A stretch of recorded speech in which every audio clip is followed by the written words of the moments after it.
guys, welcome back to another Q&A. It is April 19th, 2020, and we will jump over to, let's see, Instagram.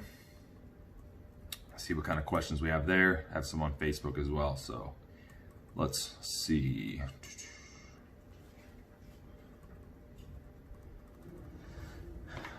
Of all the different exotic meats you have tried, what is your favorite so far and why? Ooh. I don't know. I mean, I've tried some different stuff like brains and, you know, different weird stuff like that.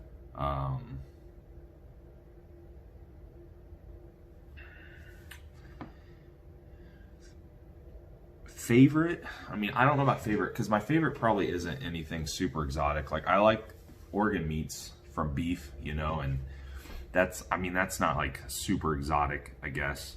But alligator was pretty good. Alligator was probably my favorite in terms of more exotic type of meats. I just like the taste and the texture of it. I mean, I think a lot of the meats comes down to how you cook it, right? You know, I mean, that's going to be the difference in a lot of it. But I do enjoy, like I said, I just enjoy organ meats. Liver's good. Liverwurst is good. I know some people think liver is like really rubbery. I think you just have to cook it. Just don't overcook it. Just cook it lightly and it's really good and tender. But yeah, that's probably my favorite, but I did like the alligator a lot. And maybe I'll have to try some more soon. I haven't done anything too crazy lately, but I'll have to maybe try something a little bit different and do some meat reviews or something. Okay. Thoughts on the Tiger King? Okay. Well, we did watch it. Took a few nights or, you know, maybe a week or so, kind of got through the episodes at night, and yeah, it was good. I mean, I thought it was pretty good. I like the kind of like train wreck type stuff. I could actually see there being people like that out by where I live. Some interesting characters and some definitely a good show. Like, I mean, if you haven't seen it though, I thought it was gonna be a little bit better based on people's reviews. I thought it would be a little bit better and a little bit crazier. I mean, it was pretty crazy. I guess my expectations are really, really high. Yeah, I mean, it's worth a watch. Type 1 diabetes and metabolic syndrome. What are some issues you look for when working with clients that have these types of issues, and how would you adjust your strategy for them when the goal is overall weight loss?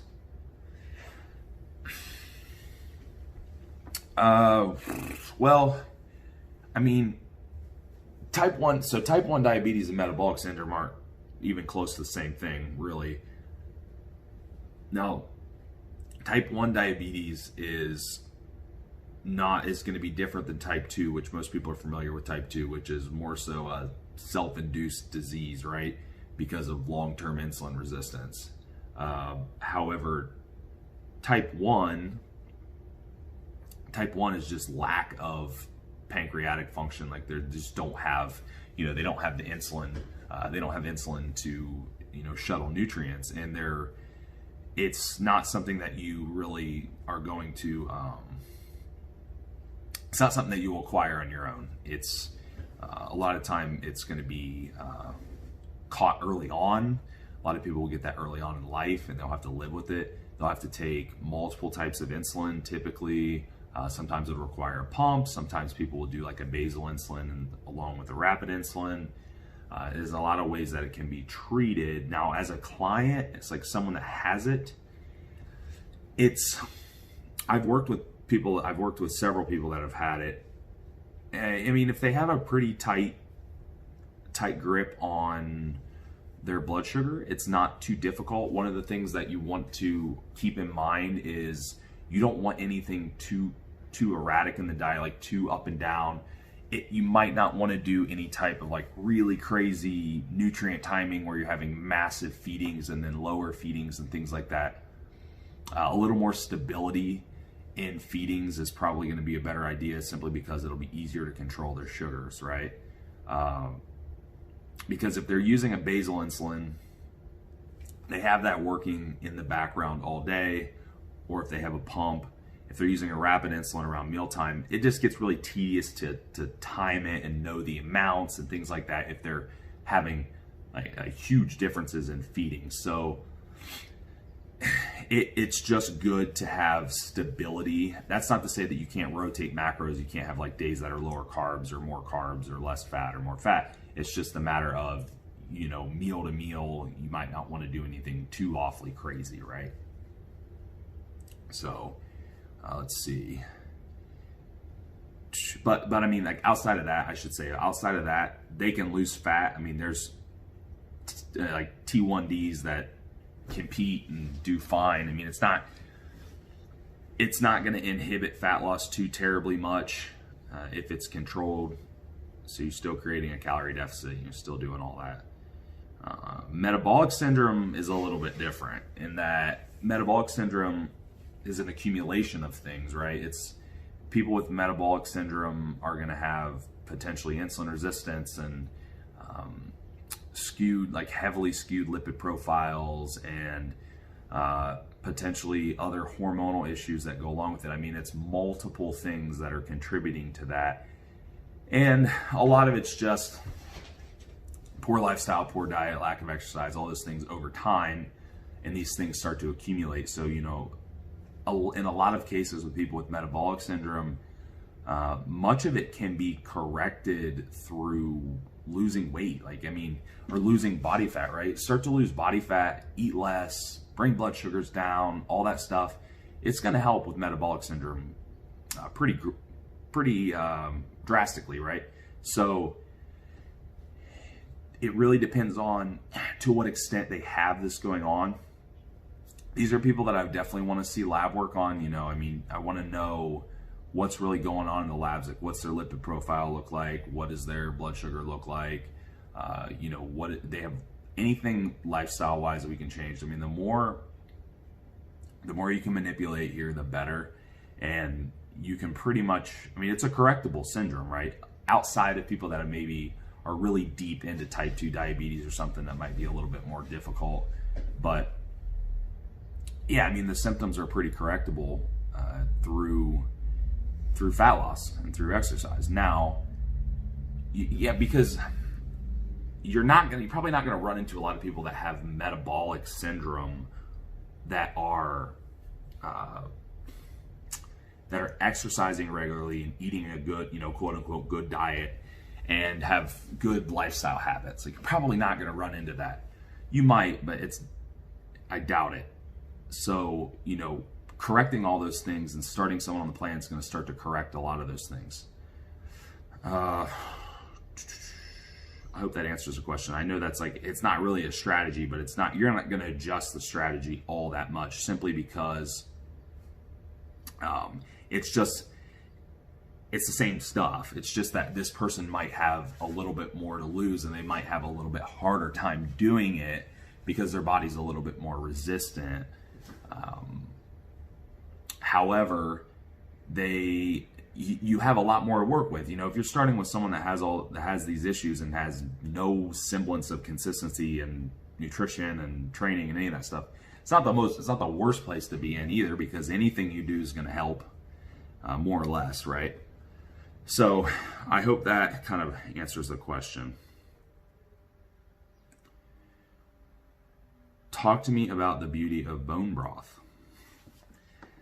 Well, bone broth to get, I'm assuming they were wanting to get like collagen proteins and things. Yeah, I mean, that's fine. It's high in certain amino acids that can be helpful.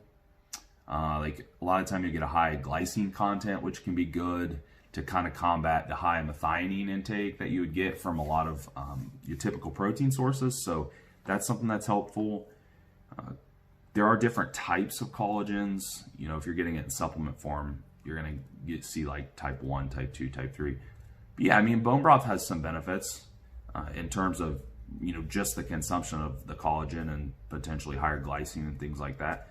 Yeah, there can be some potential benefits there. I don't think you're going to get, I wouldn't expect to take bone broth in and see anything super incredible unless you had some gigantic imbalance in amino acid pools or something. I don't know. I wouldn't think it would be that drastic. But I know there are a lot of things out there that are getting marketed like that, which I think is kind of deceiving. But yeah, I mean, it's not bad to take in. It can have different electrolytes and things too, and some, you know. So I use it especially when calories are higher, or I'm doing really high protein, to help with that glycine content, and I think it's fine. Tastes good. You know, it can taste good. It can add it to food or drink it. So, but if they're claiming anything incredible from it, I'd be wary of that. All right, with the recent post on digestibility of cooked versus raw eggs from the Gorilla Chemist, do you think this pertains to egg whites as well? Let me see. Let's see. Oh, crap. I think this pertains to egg whites as well. I handle drinking egg whites well, but not so much when cooked. But want to make sure I'm getting the most protein available. Thanks. Yeah, you're going to see different stuff. And I think, like anything else, feeling like actual digestibility and how you feel when you consume something is always a good indicator. I mean, you could have a highly bioavailable protein like whey isolate, but if it doesn't agree with you when you drink it, then it's probably not absorbing it that well, right? I mean, there are people, they'll drink raw egg whites and they'll literally have to go to the bathroom within minutes of drinking it, right? There are some things to consider with raw egg whites. I think is that what you asked about? Yeah. Okay, so you're asking about just the whites. Avidin, I believe, is the one, and it's an anti-nutrient, and then trypsin inhibitors, I think is what the other one's called. Those are some like anti-nutrients that are going to be within the whites. I think they're actually in the whites on several different animals that are egg laying that you consume, like ducks and stuff as well. But those, in theory, right, will inhibit digestion to some extent, inhibit like assimilation of certain nutrients. I believe biotin's one of them.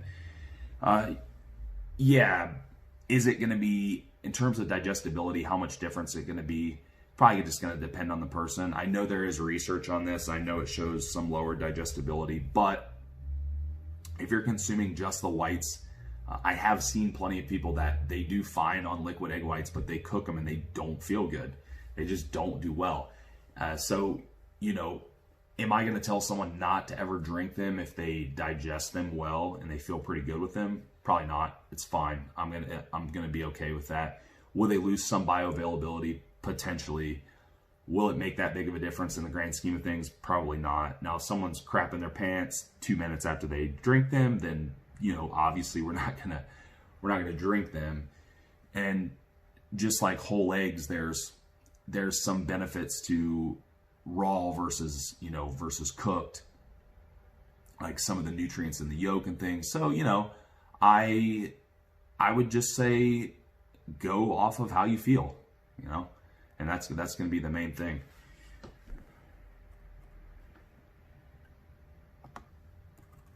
Crap. Let's see. Let's go over to Facebook thread. Oh no. I have my place saved on here, but I lost it. So let's find it again. There it is. SHBG, correlations to other hormones, impact on body composition, mood, and others. Causes of too low, too high, treatments of those. That's a whole video. That's a lot of information. Now, SHBG, sex hormone, it's SHBG, sex hormone binding globulin. He had it backwards, SHGB, that's why it got me. That is, yeah, sex hormone binding globulin. So a lot of people are familiar with it in terms of like free androgen levels and binding. Like when you were to look at lab work, you would see, in males, for example, and in females, you would see testosterone and free testosterone, right? There are other hormones that it will pertain to in terms of binding. Now, a lot of the time the consensus is that we want to lower SHBG because it's going to raise free hormones and so on and so forth. That's not necessarily true. It is a balance. You can lower it by doing things like, like consuming compounds, like people that are enhanced, DHTs and things that will lower it.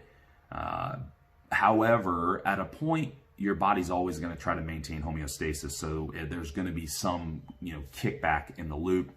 Like higher growth hormone levels can lower it. And then opposite, higher growth hormone levels could,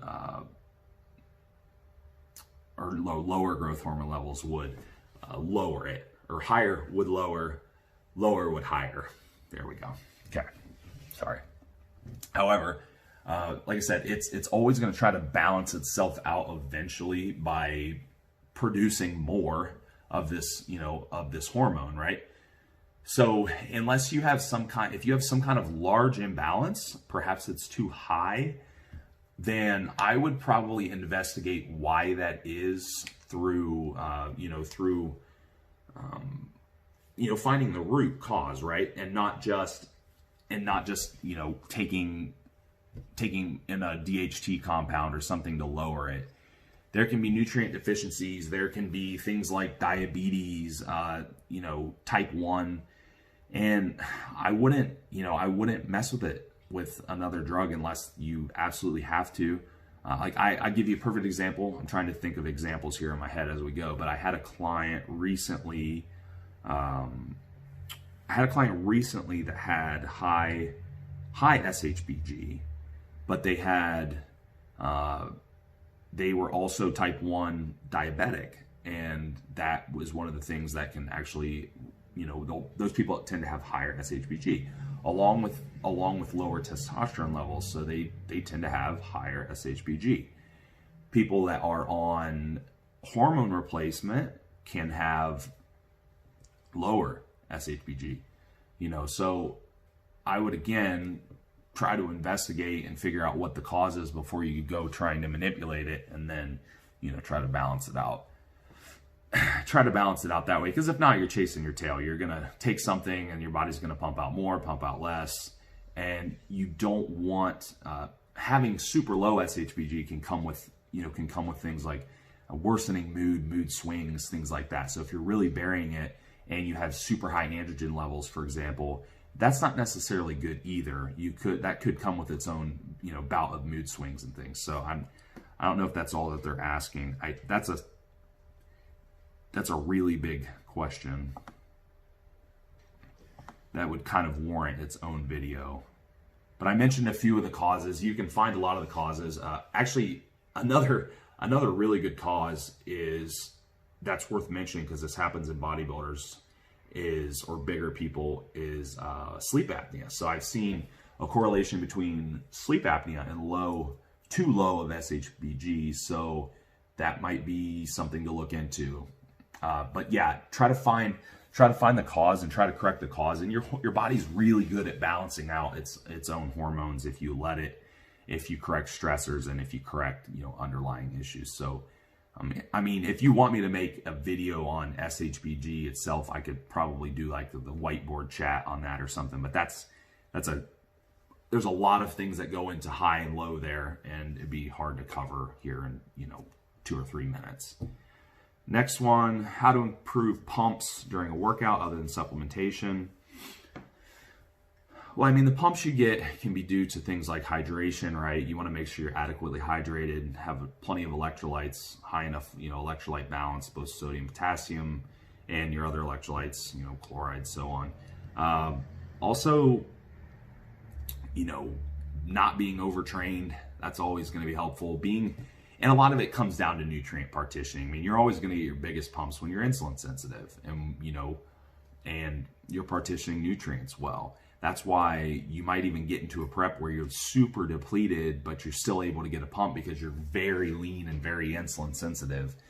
But that's I would just look for a couple things, right? I would look for making sure you're hydrated, making sure that your electrolytes are balanced, and then also making sure that you're not insulin resistant. Those are going to be the main things. I mean, by and large, those are the main things. If you're getting into an off season where you're getting heavier and heavier and you're putting on body fat and you're noticing your pumps are fading and fading and fading, you probably are becoming more insulin resistant. And that's one of the things I will even ask people a lot is, muscle pumps, because it's a decent indicator of those things along with some other markers. But yeah, I would pay attention to that. But those few things are going to be your big, your heavy hitters in terms of why and how you're going to get a muscle pump. With all the training styles you have done, which would you say you prefer, whether it be productive or enjoyable? I know you've made crazy progress now with DC 3 days a week. How do you feel joint-wise with this style? I've done everything. I mean, I've done higher volume, I've done lower volume, all that. I don't really like high volume. I think it's boring as hell. I think because you're just doing the same shit over and over again, and you can only put so much intensity into it because you're just gonna be tired, right? I've done phases that were more moderate volume with a little less intensity. I mean, still like relatively high, but not like, killing myself. And I did all right with that. I made decent progress with that. I find the best mixture of progress and enjoyment are a little bit lower volume with higher intensity. It doesn't have to be DC. DC is good, but I mean, I've done it other ways too, where I'm still only training 3 or 4 days a week and just relatively lower volume. And I just find that productive. It gives me something that I know is quantitative that I can, look at and, progress on. And of course, I'm still making sure I have tension and activation within the muscle.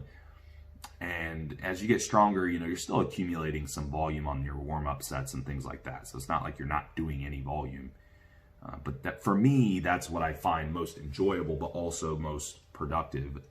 Joints, yeah, I mean, it's like anything else. You're doing less volume, which is less taxing on your joint, but you're also maybe doing heavier weights depending on the exercise. I think a lot of it comes down to exercise selection, right? Doing things that suit your biomechanics and suit you structurally and don't hurt your joints. I'm not just going to hammer away at exercise that feels awful just because I want to get stronger at it and I think it'll put on muscle. No, I mean, I want the muscle tissue to be activated and be moving the joint, not my joint just getting hammered. So is that style of training any more inherently damaging to the joint? I mean, I guess, like I said, with the weight maybe, but I would also just look at making sure you have activation and you're training the muscle. If you're training the muscle, then you're gonna be better off joint-wise no matter how you're training. That'd be my takeaway. So don't be stuck on just having to do certain movements. You can still do a DC training with all kinds of different movements or low volume, high intensity. It doesn't have to be just the typical compound movements that you think of. It can be other stuff. So I hope that's helpful to you guys. I know there's a couple questions, like the SHBG one was a little bit open-ended. The metabolic syndrome one's actually kind of a complicated question too, but I would say for the metabolic syndrome, for example, you definitely want to see their lab work. You definitely want to see what parts of metabolic syndrome as a whole are really impacting them most. SHBG, same thing. Figure out the cause. Don't just try to mention treatment. Well, there's your treatment. Let's figure out the cause and try to fix it. primarily, because there are drugs that will lower SHBG. However, you're going to be, like I said, running in a circle. Unless you absolutely need to take those drugs, I wouldn't advise that. And I'm not a doctor anyhow, right? So, yep, that's it for this week. I'll talk to you guys next time.